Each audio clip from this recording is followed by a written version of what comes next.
So hey everyone, তোমরা সবাই কেমন আছো? সো এটা ছিল আমার সরস্বতী পুজোর দিনের একটা ছোট্ট লুক।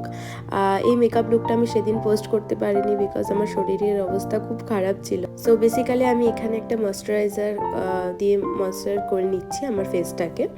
তারপরে ইউজ করছি একটা প্রাইমার। এটা আমি অলওয়েজ ইউজ করি, খুব ভালো ইনসাইটের একটা প্রাইমার। শীতকালে খুব ভালো মতন প্রাইম করে নিচ্ছি। সো বেসিক্যালি আমি যখন মেকআপটা করছি সেদিনও আমার খুব একটা শরীর ভালো ছিল না, বাট বাড়িতে পুজো হচ্ছে আর একটু শাড়ি পরবো না সরস্বতী পুজোর দিন, তা তো হতে পারে না। বাইরে ঘুরতে একদমই বেরোতে পারিনি, শরীরটা খুব খারাপ, তোমরা নিশ্চয়ই বুঝতেও পারছো দেখে। তো এখানে আমি ইউজ করছি orange colour character because dark eye সার্কেলগুলো আমাকে ঢাকতে হবে।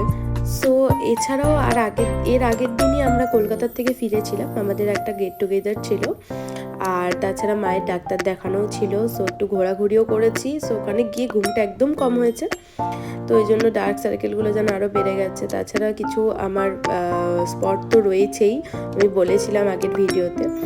তো এবার আমি ইউজ করছি পিএসসিরই একটা কনসিলার, জাস্ট হাইলাইটেড পয়েন্টগুলোতে আমি দিচ্ছি। দেখো, অনেকেই তোমরা বলো যে চোখের নিচে না কনসিলার দিলে তোমাদের নাকি ওই ড্রাই হয়ে যায় বা গ্রেইশ ব্যাপারটা থাকে। তোমরা একটু ভালো করে মিক্স করে লাগাবে, দেখবে তেমন একটা কিন্তু ড্রাই থাকার কথা না, কারণ কালার কালেক্টার করা হয়ই ওই জন্য যাতে ডার্ক সার্কেলগুলো চলে যায় আর গ্রেইশ ব্যাপারটা না থাকে। দেখো, আমার কিন্তু চোখের নিচে কোনো গ্রেইশ ব্যাপারটা থাকবে না, সুন্দর করে বেক করে নিলে একটু পরে। সো ভালো করে আমি ব্লেন্ড করে নিচ্ছি।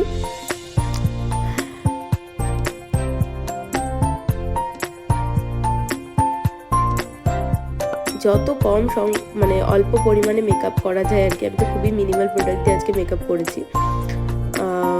তাড়াতাড়ি করে একটু রেডি হয়ে শাড়ি পরে অল্প কয়েকটা ছবি তুলব।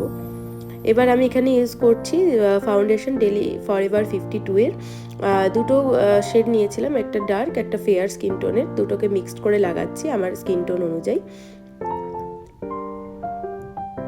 প্রথমে আমি হাত দিয়ে একটুখানি ব্লেন্ড করে নিচ্ছি, দেন আমি এটাকে বিউটি ব্লেন্ডারের সাহায্যে ভালো করে স্কিনের সাথে মিশিয়ে নেব।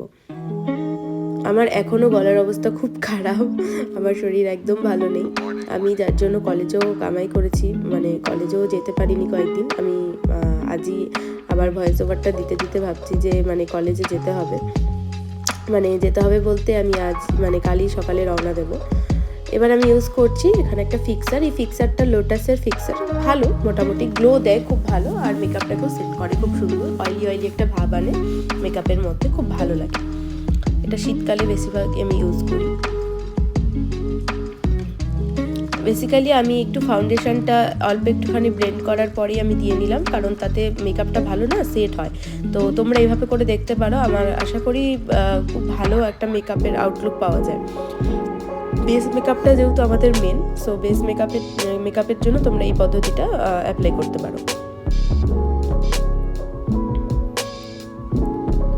আচ্ছা, ইতিমধ্যে আমার আগের ভিডিওটাতে একজন কমেন্ট করেছিল যে আমাকে ট্র্যাডিশনাল হেয়ারস্টাইল দেখানোর জন্য। তোমরা কারা কারা এরকম হেয়ারস্টাইল দেখতে চাও অবশ্যই জানাও, তাহলে আমি সেটার ওপরে একটা ভিডিও বানাবো।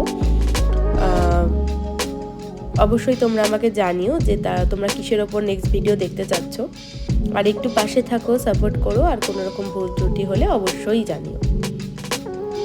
সো আমি এখানে ইউজ করছি আমার 7 সিজের লিপস্টিক প্যালেট থেকে এই লিপস্টিকটা নিয়ে একটা লিপ লাইনার বানিয়ে একটা সুন্দর সফট কালারের লিপস্টিক পরছি। দেন আমি লুজ পাউডার ইউজ করে নিলাম।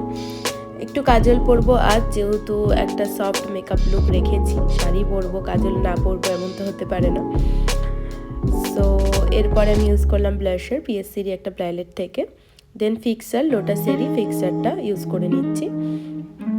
এবার ইউজ করছি লরিয়াল প্যারিসের এই মাস্কারাটা, খুব ভালো ভলিউম দেয়, তোমরা ইউজ করতে পারো, খুব ভালো।